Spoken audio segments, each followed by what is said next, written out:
Bom dia, nono ano. Vamos dar sequência então ao nosso conteúdo, tá? Para vocês acompanharem.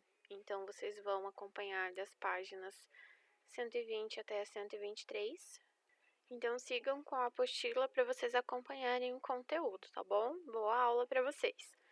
Então, semana passada nós falamos sobre a evolução, sobre a teoria da evolução proposta por Darwin, tá? Então aqui eu coloquei de novo para vocês que foi extremamente importante a viagem que ele fez ao redor do mundo, né? Foi bem esclarecedor, ele conseguiu aí realizar diversas coletas, diversas provas a partir dessa viagem que ele fez. Então ele definiu, né, a teoria dele com base na seleção natural. Então, diferente do que vinha sendo estabelecido até então, que dizia que era o organismo forçando os seus órgãos e suas estruturas que se modificava, tá? Diferente disso, ele veio propor que é a seleção natural que vai moldar a evolução. O que isso significa? Tá? Que são as pressões do ambiente que fazem com que aquele organismo sobreviva ou não. Tá? Então, aquele organismo mais adaptado, ele vai conseguir retirar os recursos do ambiente e conseguindo retirar os recursos necessários para a sua sobrevivência, consequentemente, ele vai chegar à idade adulta, tá? Gerando descendentes aí, e essas características vão ser passadas para os seus descendentes. Então foi isso que a gente viu, tá? Hoje nós vamos falar sobre as evidências da evolução, tá? Então são aquelas provas que derrubam, né, aquele antigo pensamento do fixismo, que como a gente já conversou, o que eles achavam, né? Que o mundo, que os animais, da mesma forma que eles foram criados, eles existiam até os dias atuais. A gente viu que não é assim que acontece. Então, por exemplo, eu coloquei aqui para vocês um fóssil, né? Como que se explicaria um fóssil de um animal que não existe mais e que foi encontrado se tudo permanecia imutável, tá? Então, o estudo dos fósseis foi um dos principais motivos para derrubar essa teoria. Nós vamos estudar, então, de acordo com cada área, tá? Quais são as evidências que provam que a evolução realmente acontece. A primeira delas, nós vamos falar sobre a pesquisa paleontológica, tá? Que era o que foi mais determinante desde o princípio para mudar aí esse pensamento que se tinha na época. Então, a paleontologia é o estudo dos fósseis, tá? O que são fósseis? A gente costuma sempre lembrar apenas dos ossos dos animais que existiram quando a gente fala de fósseis.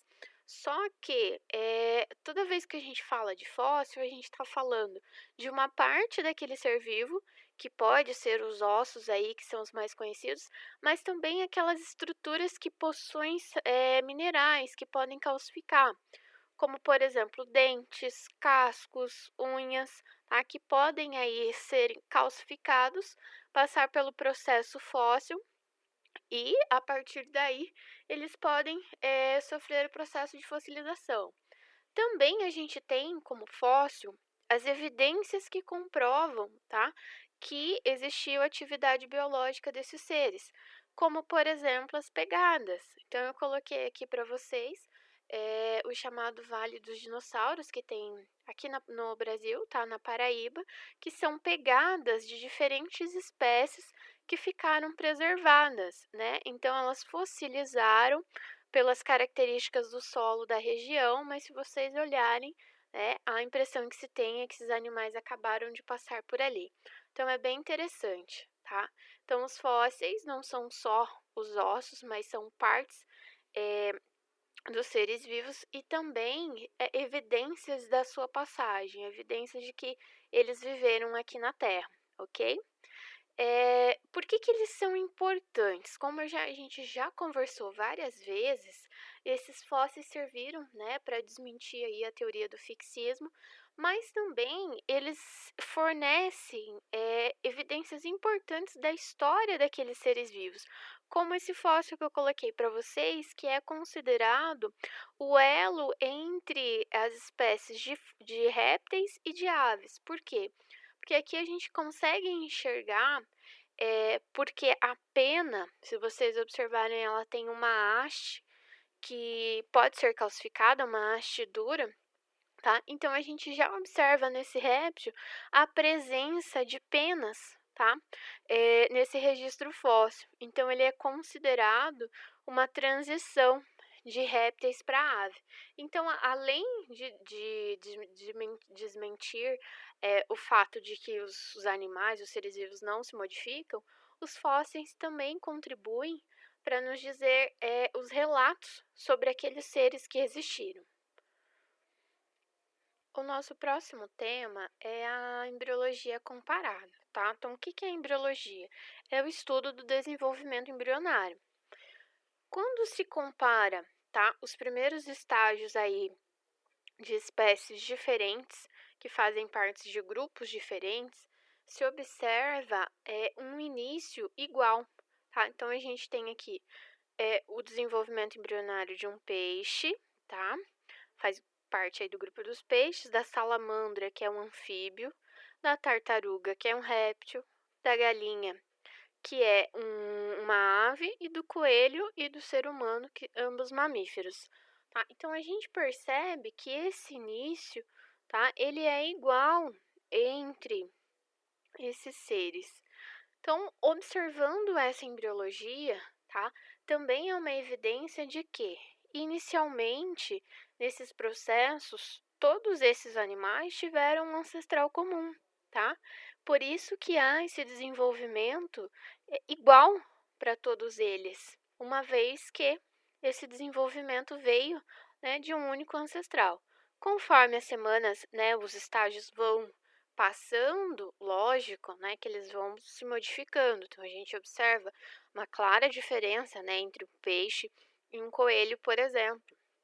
Existem aí diversas diferenças, mas o estágio inicial, o estágio embrionário inicial é muito parecido, tá? Então é uma forte evidência aí da evolução.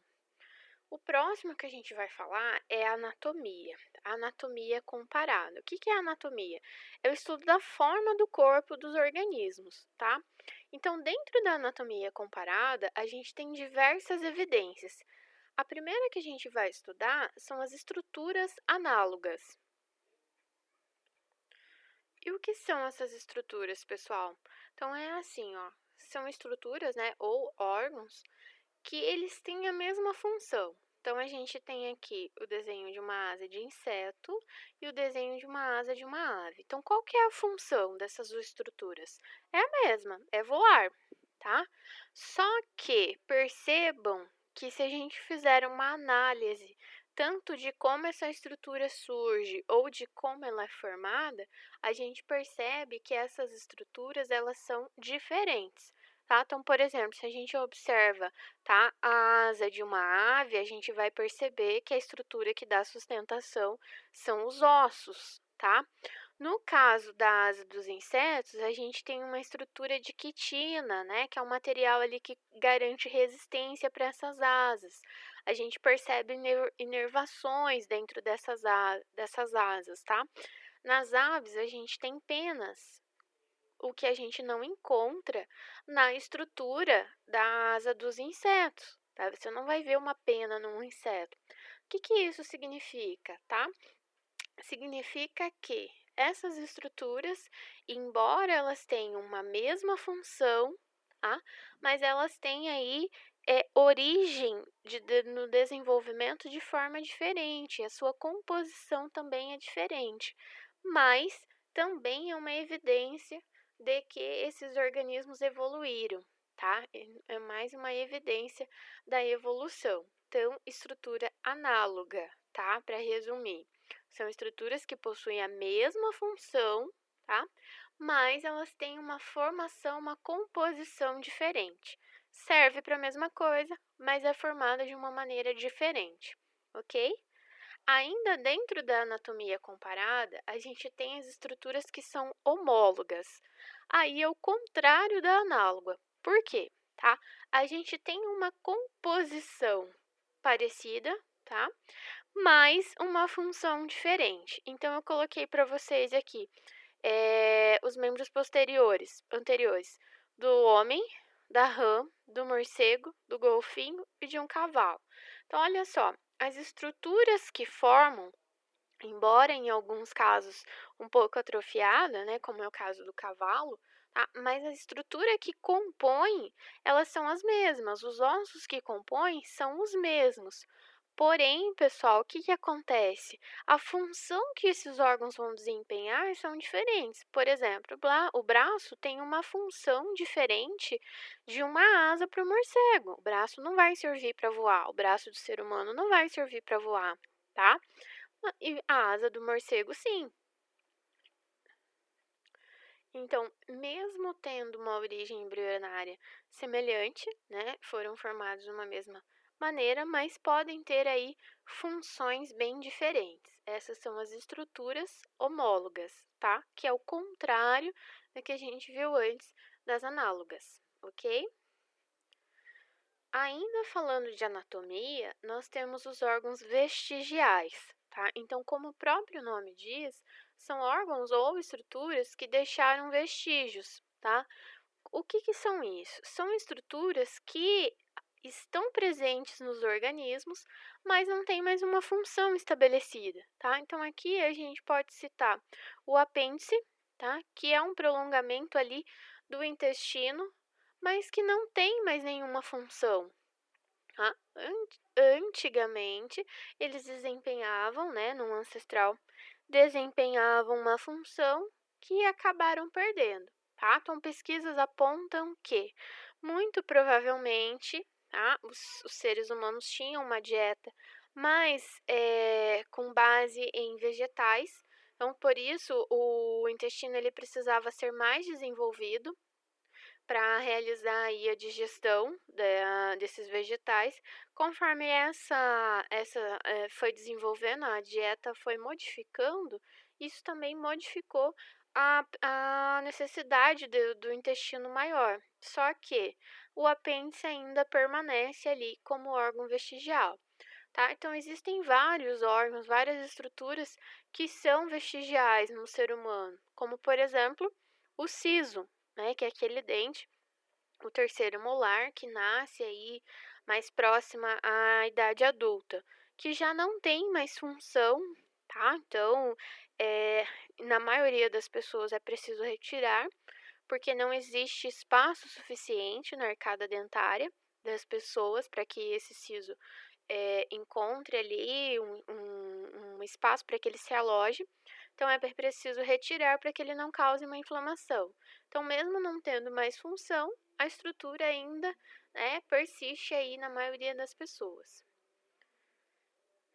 E, por último, as evidências moleculares. O que são as evidências moleculares?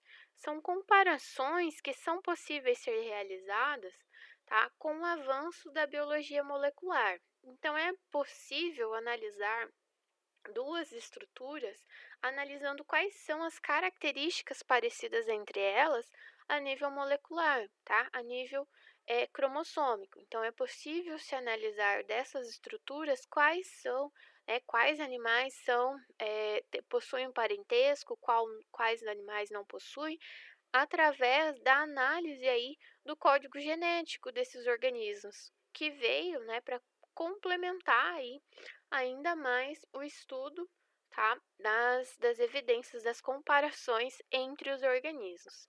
Tá bom, pessoal? Então, esse foi para vocês as evidências de que a evolução existe, tá? Então, façam as atividades aí propostas, façam os resumos e boa aula para vocês.